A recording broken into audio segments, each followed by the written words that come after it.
Hi hello friends, hello everyone, welcome back to తను Balasri vlogs my channel.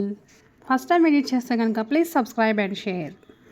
So ఇంకా ఈరోజు recipe వచ్చేసి మీకు లాస్ట్ వీడియోలో సాటర్డే గారెలు చేశానని చెప్పాను కదా. సో ఎలా చేయాలి ఏంటి అన్నది ఈ వీడియోలో అయితే పోస్ట్ చేస్తున్నాను అనమాట. అదే వీడియో కంటిన్యూ చేస్తే లాంగ్ అయిపోతుంది అనేసి ఇది వేరేగా చేశాను. సో చూసేసేయండి. ఇక్కడ నేనైతే బొబ్బరి పప్పు తీసుకొని నానపెట్టేసుకున్నాను అనమాట. ఇలా మార్నింగ్ నేను 9:30కి అలా నానపెట్టుకున్నాను. ఈవినింగ్ వచ్చి 6కి అలాగా కడిగేసి ఒక 1 అవర్ అయితే ఇలా మొత్తం ఫ్యాన్ గాలి కింద అయితే ఆరపెట్టేసుకున్నాను అనమాట.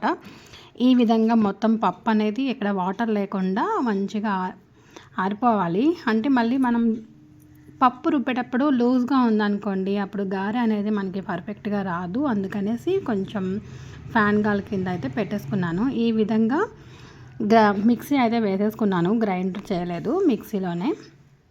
కొంచెం పప్పు అనేది మనం ఇందులో వేసుకుంటే మనం తినేటప్పుడు కొంచెం క్రిస్పీగా టేస్టీగా ఎమ్మీగా తగులుతూ ఉంటుందన్నమాట. సో ఈ విధంగా ఉండాలి కన్సిస్టెన్సీ అనేది. చూడండి ఒక్కసారి, ఈ విధంగా పర్ఫెక్ట్గా వస్తుంది గారె అనేది. సో ఇదే మన ఛానల్ని మీరు ఫస్ట్ టైం విజిట్ చేసి ఈ వీడియో మీ వరకు వచ్చిందంటే ప్లీజ్ సబ్స్క్రైబ్ ఫ్రెండ్స్. చాలామంది వీడియో చూస్తున్నారు, లైక్ చేయట్లేదు అనమాట. ప్లీజ్ లైక్ చేయండి. మరి ఇంత మన ఛానల్ని సపోర్ట్ చేసి ఇంకా ముందుకు తీసుకువెళ్తానని అనుకుంటున్నాను. Please like and share, subscribe friends. ఇంకా నేను మిక్సీ అయితే వేసేసుకున్న తర్వాతకి అందులో కొంచెం రుచికి సరిపడా సాల్ట్ వేసేసి చిన్న చిన్న ఆనియన్స్ని పచ్చిమిర్చిని కట్ చేసేసుకొని ఇలా అయితే వేసేసుకున్నాను అనమాట. నేను కరివేపాకు కొత్తిమీర అన్నది మిక్సీ పప్పు వేసేటప్పుడే వేసేసాను. ఎందుకంటే పిల్లలు అవి కనిపిస్తే తీసేయమని ఏడుస్తారు. పచ్చిమిర్చి కూడా వేస్తాను, కానీ మరీ కారంగా ఉంటే తినరు అనేసి పచ్చిమిర్చి వచ్చి నేను 2 వేసాను, ఎక్కువ వేయలేదు. మళ్ళీ కారంగా ఉంటే కిడ్స్ తినరు కదా, అందుకనే వేయలేదనమాట. సో మీకు కావాలంటే పచ్చిమిర్చి ఇంకా కొంచెం యాడ్ చేసుకోవచ్చు. ఇక్కడ ప్యాన్ తీసుకుని ఆయిల్ వీట్ అయిందో లేదో చూసేసి కొంచెం అయితే టెస్ట్ చేస్తున్నాను అనమాట, ఆయిల్ వీట్ అయిందా లేదా అనేసి. ఇక్కడ మనం చిన్న కవర్ తీసుకొని దానికి కొంచెం వాటర్ రాసేసి పప్పు అయితే ఈ విధంగా తీసుకొని నేను మనకి ఏ సైజులో కావాలో గారె అనేది అట్లా తీసుకొని అయితే అద్దుతానమాట.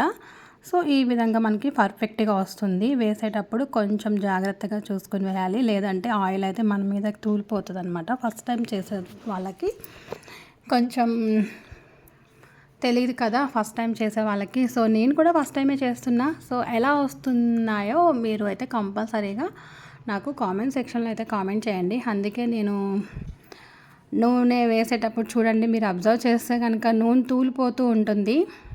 నేను కూడా ఫస్ట్ టైం చేస్తున్నా, ఎప్పుడూ వేయలేదు గారెలు. సో నేను చేసే ప్రాసెస్లో అయితే చూసి ఎలా ఉన్నాయో కామెంట్ అయితే చేసేసేయండి. మా మదర్ చేస్తున్నట్లు చేస్తున్నా, కానీ మా మదర్ చేసే టేస్ట్ అయితే నాకు రాదు. ఎందుకంటే ఫస్ట్ టైం చేస్తున్నా కాబట్టి. ప్రాసెస్ అయితే తెలిసింది, కానీ టేస్ట్ అయితే మా మమ్మీ చేసిన టేస్ట్ రాలేదు. సో నేను ఈ రెసిపీని మీ అందరికీ షేర్ చేసుకుందామని అయితే షేర్ చేస్తున్నాను. సో మీరు కూడా చూసేసి నా స్టైల్లో మీరు కూడా ట్రై చేయండి.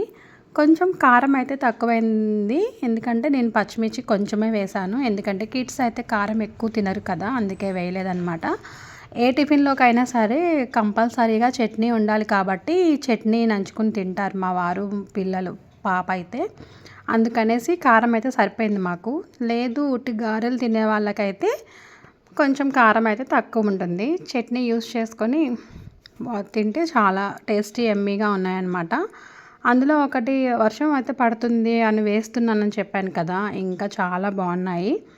ఇలా కరకరలాడుతూ చాలా టేస్టీగా ఉన్నాయి. చూడండి, ఈ విధంగా గోల్డెన్ కలర్ వచ్చేంత వరకు వేయించుకోవాలి. కరకరలాడుతూ మనం పైన పప్పు వేసాం కదా, కొంచెం ఆ పప్పు మనం తినేటప్పుడు నోటికి తగిలి చాలా క్రిస్పీ టేస్టీగా ఎమ్మీగా ఉంటుందన్నమాట. సో మీరు ఎప్పుడు ట్రై చేయకపోతే ఒక్కసారి ట్రై చేయండి, చాలా బాగుంటాయి. పిల్లలు కూడా ఇష్టంగా తింటారు. ఈవినింగ్ స్నాక్స్ టైంలో చాలా ఎమ్మీగా ఉంటుంది. ఈ విధంగా నేను వేయించేసుకొని ఒక బౌల్లోకి అయితే తీసేసాను అనమాట. ఇంకా కొంచెం వేరే పప్పు ఉంది కదా, ఇంకా ఉంది. నేనైతే అవన్నీ చూపించలేదు మీకు. ఇంకా కొంచెం వేసిన వరకే చూపించాను, ఇంకా పప్పు ఉంది, అవన్నీ వేసేయన్నీ చూపించలేదు. జస్ట్ అయిపోయిన తర్వాత మొత్తం మీకు గారెలు అయితే ఈ విధంగా మీ అందరికీ చూపిస్తున్నా. చూడండి ఎంత చూడ్డానికైతే చాలా బాగున్నాయి కదా, తింటే ఇంకా చాలా బాగున్నాయి అన్నమాట. ఎందుకంటే కరకరలాడుతూ పైన పప్పు మనకి తగులుతూ చాలా టేస్టీగా ఉన్నాయి. చట్నీకి అయితే ప్రిపేర్ చేస్తున్నాను అనమాట. Okay friends, bye, thanks for watching. Next video కలుద్దాం, బాయ్.